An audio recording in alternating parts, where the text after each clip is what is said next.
자, 일단 우리가 기도하고 준비하고 시작하도록 하겠습니다. 기도하겠습니다. 존귀와 영광을 받기에 합당하신 주님, 이 시간 우리가 세례를 받기 위하여 잠시 공부를 하고자 합니다. 주님, 이 시간 가운데 함께하여 주셔서 정말 분주하고 바쁜 일상을 살아가지만 우리가 세례를 받음으로 말미암아 천국을 소망하고 우리가 죽고 나면 그 영원히 거할 천국이 있다는 것을 믿고 주님 앞에 나아가길 소원하오니 주님 우리 가운데 역사하여 주셔서 하나님을 늘 신뢰하며 주님 앞에 기쁨으로 나아갈 수 있는 우리 하나님의 가정이 될 수 있도록 주께서 함께하여 주시옵소서. 함께하신 믿습니다. 살아계신 예수님의 이름으로 기도합니다. 아멘. 자, 우리가 첫 번째 한번 교육을 해보도록 하겠습니다. 첫 번째는요, 세례. 일단 중요한 건 이 교육들도 중요하지만 이 교육보다 더 중요한 것은 세례를 받았다라는 그 세레머니 자체가 중요한 게 아니라 세례 받은 사람으로서 살아가는 것, 예배를 중시하고 예배자로서 살아가고 삶 속에서 일상에서 천국을 소망하면서 살아가는 것이 훨씬 더 중요하다는 것을 기억하고 전제하면서 우리가 하나씩 하나씩 살펴보는 시간을 갖도록 하겠습니다. 자, 먼저 세례는요, 그리스도를 구주로 믿는 사람, 그 사람과 학습이라는 교육을 받은 후 6개월 동안 교회 출석을 잘 한 사람, 이 두 가지의 전제가 기본적으로 세례를 받을 수 있는 자격 요건이다라고 생각을 하시면 좋을 것 같아요. 자, 그리고 유아 세례를 그럼 받을 수 있는 사람 누구인가? 부모님 중에 한 편이라도 세례를 받은 사람이 있는 그런 사람의 자녀 중에 2살 이하의 아이만 유아 세례를 받을 수 있다. 그러면 입교문답을 받을 수 있는 자는 누구인가? 그것은 유아 세례를 받은 사람과 만 14세 이상이 되어서 스스로 자기 혼자 하나님을 구주로 믿는다는 신앙 고백을 할 수 있는 사람. 이 사람이 입교문답을 받을 수 있는 자다라고 생각을 하시면 좋을 것 같아요. 자, 그렇다면 우리가 구체적으로 이제 말씀을 한번 보도록 할 건데 우리가 어떻게 하나님을 알 수 있느냐? 특별히 하나님은 일반 계시와 특별 계시라고 하나님을 알 수 있다라고 생각을 하시면 좋을 것 같아요.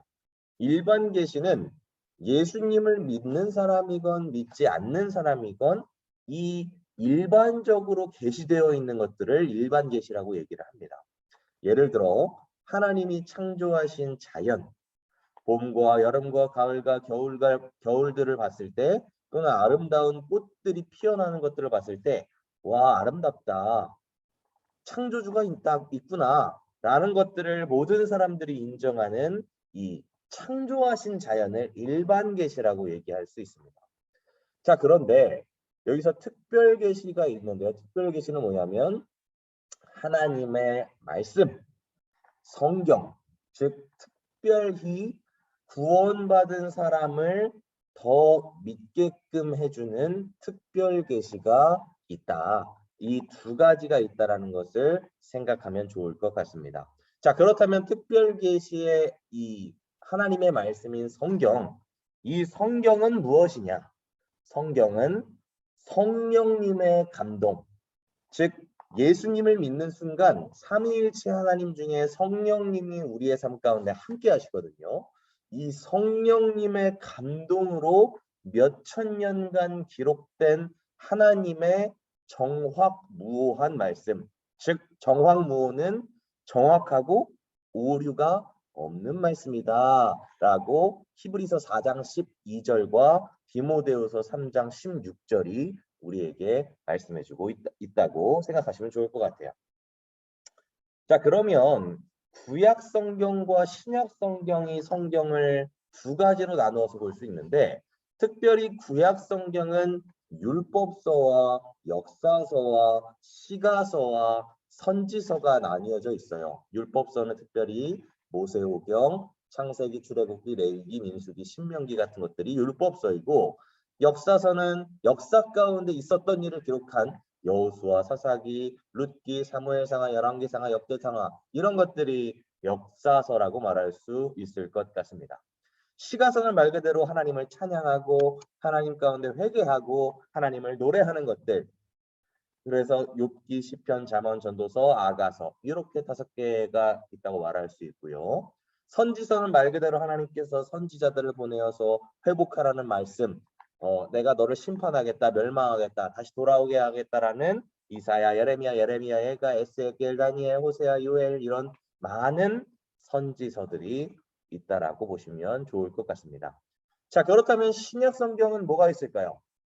특별히 사복음서라고 하죠. 예수님에 대해서 기록했던 마태, 마가, 누가, 요한 사복음서를 신약 성경은 가장 중요한 서신서 중에 가장 중요한 4가지 사복음서 중에 하나다라고 이해를 하시면 좋을 것 같아요.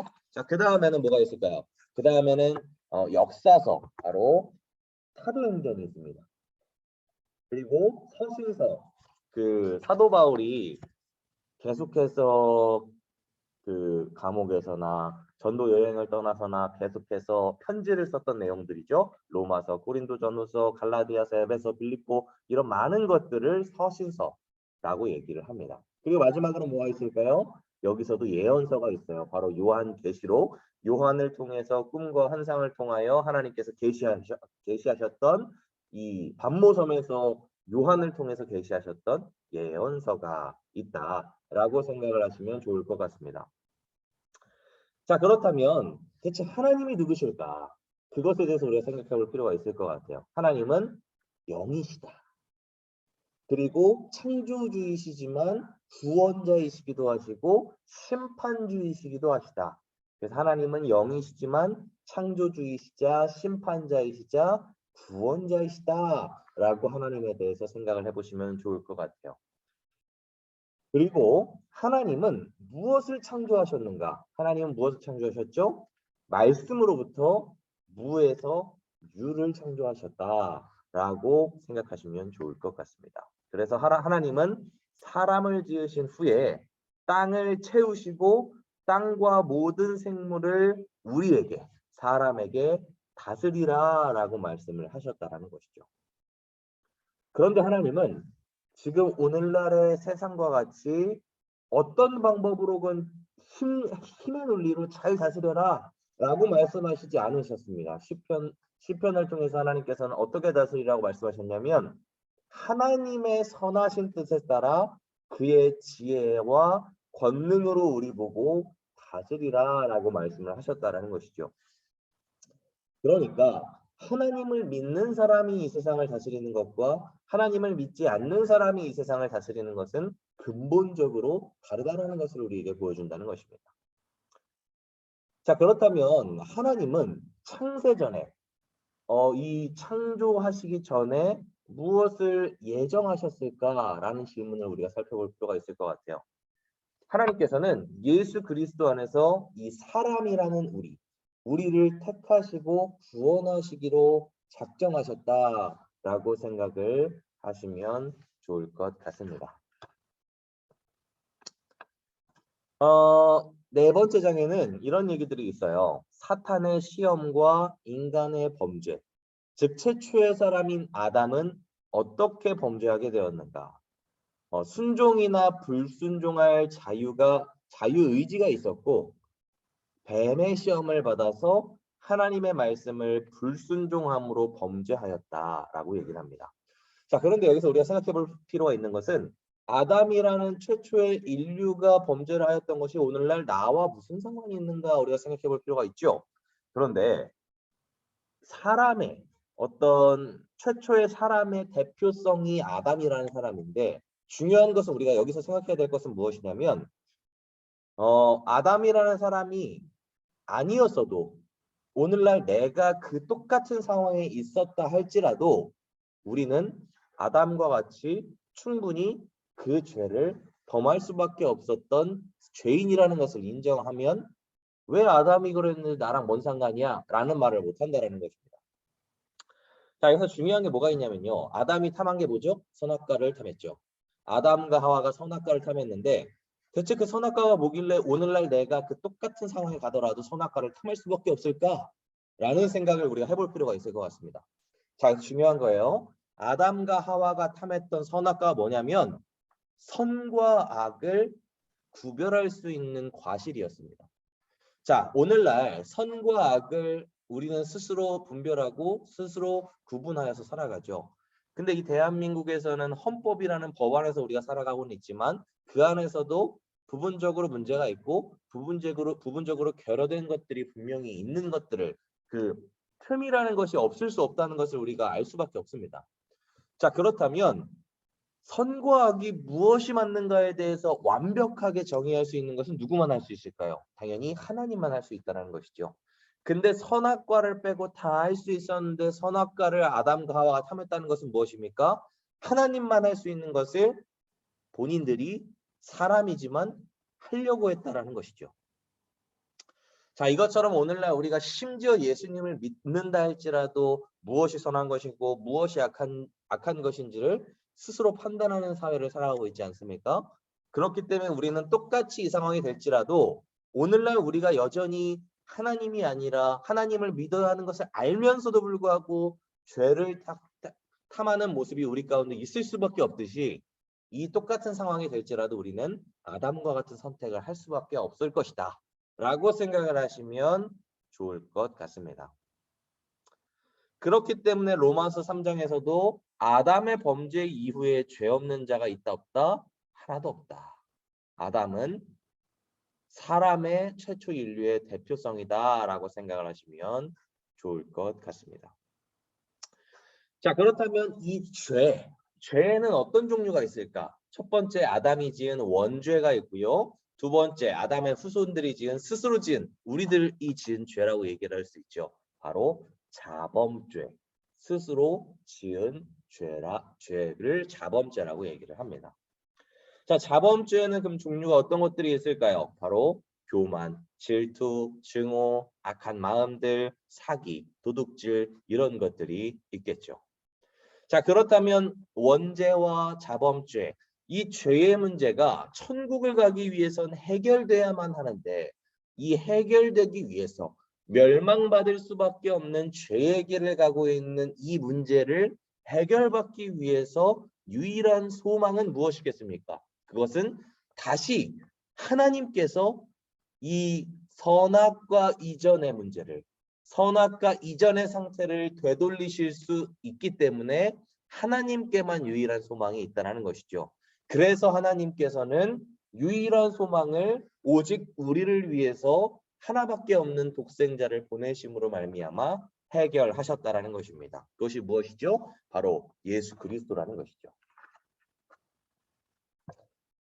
자, 그렇다면 예수님은 어떻게 태어나셨죠? 성령으로 동정녀 마리아의 처녀의 몸에서 잉태가 되었습니다. 예수님은 참 하나님이시자 참 사람이셨고 신성과 인성, 신의 성품과 사람의 성품을 두 가지 다 가지고 계셨던 우리의 하나님이십니다. 자, 그런데 예수님의 인성과 신성, 예수님은 사람과 궁극적으로 무엇이 다를까요? 우리의 성품과는 동일하지만 무엇이 없으시다? 죄는 없으시다. 자, 그렇다면 예수님을 따르던 예수님의 제자들이 누가 있었을까요? 베안세요, 빌바도마, 알다가가라고 얘기를 해요. 베드로, 안드레, 세베대의 아들 야고보, 요한, 빌리, 바돌로메, 도마, 마테, 야고보, 다데오, 시몬, 그리고 가룟 유다 이렇게 얘기를 하기도 합니다. 자, 그리고 예수님께서는 세상을 다스리시고 보호하시며 모든 원수를 이기시기 위해 이 땅에 오신 우리의 구원자라는 것을 꼭 기억하시면 좋을 것 같아요. 그렇다면 예수님의 지상명령을 기록한 책을 뭐라고 얘기를 할까요? 바로 사복음서다. 마태복음, 마가복음, 누가복음, 요한복음이다 라고 생각을 하시면 좋을 것 같습니다. 그리고 오늘날 우리는 구원받은 성도들로서 어떤 것을 믿고 살아가야 할까요? 바로 예수님을 믿고 복음을 전하며 말씀을 따라서 살아가야 한다라고 생각을 하시면 좋을 것 같습니다. 자, 여기서 다 잊어버리더라도 핵심적으로 중요한 것이 무엇이냐면요. 우리가 똑같이 아담의 상황으로 돌아갈지라도 우리는 아담과 같이 죄를 지을 수밖에 없는 죄인이다. 오늘날 우리가 죄를 한 번도 짓지 않는 사람이 있다면 그 똑같은 상황에 갈지라도 죄를 짓지 않을 수 있어요. 그러나 그런 사람이 없죠. 죄는 무엇이기 때문에 하나님과 반대되는 모든 마음, 악한 마음, 거짓된 마음 이런 것들은 다 죄이기 때문에 이 죄를 짓지 않을 수는 없다라는 거예요. 그래서 이 원죄와 자범죄가 있는데 이 죄의 문제를 해결해야만 천국을 갈 수 있어요. 그 천국을 간다는 것은 더 큰 의미이지만 작게 보면 아담과 하와가 선악과를 탐하기 전의 상태, 즉 악한 것이 없고 벌거벗더라도 그것이 민망하지 않은 그런 상태가 에덴 동산의 상태였잖아요. 그 상태로 돌아가는 것을 의미하는데 그러려면 다시 선악과를 탐하기 전의 상태로 돌아가야 하는데 그러면 죄가 없어야 하는 상태가 되겠죠. 자, 그런데 그 죄가 없는 상태로 돌아가기 위해서는 어떻게 해야 되죠? 사람은 스스로 할 수 없다는 거예요. 왜냐하면 사람은 소위 때가 타 있고 죄가 조금이라도 묻어 있을 수밖에 없기 때문에. 그래서 해결하시기 위해서 하나님께서 해결자를 보내주시는데 그게 누구냐? 예수 그리스도다. 그런데 예수님도 오셨을 때 우리와 똑같은 인성을 가지고 있었지만 무엇은 없어야 돼요? 죄가 없어야 하죠. 그래서 죄를 짓지 않으시고 처녀의 몸에서 잉태되어서 십자가에서 모든 피와 물을 쏟으심으로 구원을 완성하셨다. 그래서 이것을 더 구체적으로 보려면 더 구체적으로 볼 수 있겠지만 오늘 이 시간에는 모든 것을 완성하신 그래서 그 예수 그리스도를 믿어야 우리는 천국을 갈 수 있다라는 것을 생각을 잘 하시면 좋을 것 같습니다. 자, 그렇다면 하나님과 예수님 말고 삼위일체 중에 한 분이 더 계시죠. 바로 성령님이십니다. 성령님은 우리를 이 땅에서 살아가게 하면서 무엇을 깨닫게 하실까요? 무엇을 깨닫게 하실까요? 그것은 무엇이 죄냐? 무엇이 잘못되는 것이냐? 무엇이 비참한 인생이냐라는 것을 깨닫게 해주십니다. 그래서 성령님을 통해서 깨달음을 얻고 성령님을 통해서 분별하면서 이 땅을 살아가야 한다라는 것입니다. 자, 그런데 성령님을 통해서 깨닫게 하시는데 성령께서 누구야? 너 이렇게 살면 안 돼. 이렇게 깨닫게 해주시는 게 아니에요. 성령님을 통해서 무엇을 통해서 우리가 분별하면서 이게 성령님의 뜻이었구나 라고 분별하면서 살아가냐면 몇천 년 가운데 유지되고 몇천 년 가운데 하나님의 말씀으로 기록되었던 성경을 통해서 우리가 이게 하나님의 뜻이구나, 이게 성령님의 뜻이구나 분별하면서 살아갈 수 있다라고 생각을 하시면 좋을 것 같습니다. 자, 그래서 우리가 성령님을 잘 의지하는 사람은 교회, 그리스도께서, 교회는 어떤 곳이냐면 머리 대신 그리스도와 한 몸의 지체를 이루는 것들이 교회라고 생각을 하시면 좋을 것 같아요. 그래서 교회는 하나님을 믿는 백성들이 모이는 곳이고 성령님의 전이자 그리스도의 몸이고 그리스도의 나라다. 그래서 우리가 정말 하나님을 잘 믿는 사람이라면 어떤 곳을 가건 교회를 안 다녀도 그냥 영상으로 예배를 잘 드려도 잘 되는 거 아닌가요? 라고 생각할 수 있지만 그렇지 않다는 것이요. 왜냐하면 우리가 싫은 사람을 때로는 마주할지 모르겠지만 교회 안에서 머리 대신 그리스도와 함께 교회를 잘 세워 나아가는 것이 하나님의 뜻이라는 것을 잘 생각하면 좋을 것 같습니다. 그래서 우리 교회는 옥수중앙교회죠. 우리 교회 담임 목사님은 호용한 담임 목사님이시고 우리 교회를 대표하여서 목회하고 그리고 공동의회와 당회의 재직회들을 인도하신다. 근데 그것이 어떤 어떤 제국주의나 어떤 우상처럼 생각하시면 안 돼요. 그런 것이 아니라 하나님이 이 교회의 대표자로서 불러주셨고 소명하여 주셨고 그리고 우리 부교역자들과 함께 하나님의 나라를 이 교회를 통해서 이 지역사회를 살리고 영혼들을 천국으로 인도하는 데에 사용되는 귀한 하나님의 그릇이다라고 생각을 하시면 좋을 것 같습니다. 그래서 우리는 교인이 된다는 것은 세례를 받고 어디에서나 예배를 잘 드리면 되지의 차원이 아니라 예배와 집회를 잘 출석하고 교회 봉사일에 잘 참여하고 그리고 헌금 생활을 잘하고 그래서 헌금 생활은 저도 청년 생활에 어떻게 했냐면 예를 들어 제가 11조로 100만 원을 냈거나 뭐 헌금 생활을 1000만 원을 냈어요. 그런데 만약에 그 교회에서 내가 낸 헌금으로 다른 사람들도 같이 냈겠지만 잘못된 일을 설령한다고 칩시다. 그런다 할지라도 우리는 그것에 분내할 필요가 없어요. 왜냐하면 우리는 교회에 냈지만 나의 믿음을 가지고 하나님께 냈기 때문에. 그래서 저는 어떤 생각을 가지고 있냐면 그것을 설령 교회가 잘못 쓴다 할지라도 하나님이 잘못된 교회는 잘못된 목사는 절대 가만두지 않으십니다. 반드시 심판하세요. 그러니까 우리는요 교회 생활을 할 때에도 헌금 생활을 할 때에도 반드시 해야 하지만 누구를 위해서 한다?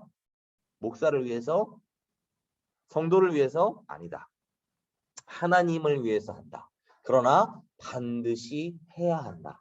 라는 것을 잘 전제하면서 생각을 해보시면 좋을 것 같습니다. 자, 그래서 이제 우리가 세례를 받을 거예요. 세례를 받는다는 것은 죄를 씻긴다는 어떤 세레머니라고 생각을 하시면 좋을 것 같아요. 그리고 세례는 무엇으로 받느냐? 물로 받는다라고 생각하시면 좋을 것 같아요. 근데 우리 교단이 아니더라도 물을 뿌리는 교단이 있고 물에 들어가는 교단이 있고 많은 것들이 있지만 우리 장로교는 물을 뿌린다. 그래서 기념하는 어떤 세레머니 정도로만 생각을 하면 좋을 것 같습니다. 그래서 세례는 의식, 이런 어떤 세레머니보다 중요한 게 무엇이다? 세례 받은 사람으로 살아가는 것이 훨씬 더 중요하다. 세례를 받았는데 구원을 못 받는다? 뭐 세례 의식 자체 때문에 구원을 받고 못 받는다가 중요한 게 아니고 세례라는 것은 하나의 어떤 의식이라고만 생각하시면 좋을 것 같고 세례를 받은 사람으로서 하나님을 끝까지 잘 소망하고 살아가는 것이 훨씬 중요하다는 것을 우리가 생각해 볼 필요가 있을 것 같습니다. 자, 그래서 우리는 세례받을 때 경건한 마음으로 받아야 하지만 더 중요한 것은 세례받은 사람으로서 살아가는 것이 중요하고 세례받은 사람으로서 살아갈 때 가장 더 중요한 것은 무엇이다? 예배를 잘 드리고 교회를 잘 나오고 헌금을 잘 드리는 것. 근데 그것이 목사와 교회를 위해서가 아니라 하나님을 위해서 그리고 하나님을 믿는 나의 신앙을 위해서 그것이 가장 중요하다라는 것을 생각을 잘 하시면서 우리가 세례를 받는 하나님의 귀한 사역자들, 귀한 하나님의 종들이 여러분들이 되었으면 좋겠습니다. 기도하겠습니다. 존귀와 영광을 받기에 합당하신 주님, 우리가 세례 교육을 이렇게 마치고 하나님 앞으로 나아갑니다. 우리가 세례 받은 사람으로서 더 경건하게 잘 살 수 있게 하여 주시고 우리가 이 어두운 시대 가운데 하나님을 늘 소망하며 잘 살아갈 수 있도록 주께서 축복하여 주시옵소서. 함께 하신 믿사오며 살아계신 예수님의 이름으로 기도합니다. 아멘. 고맙습니다.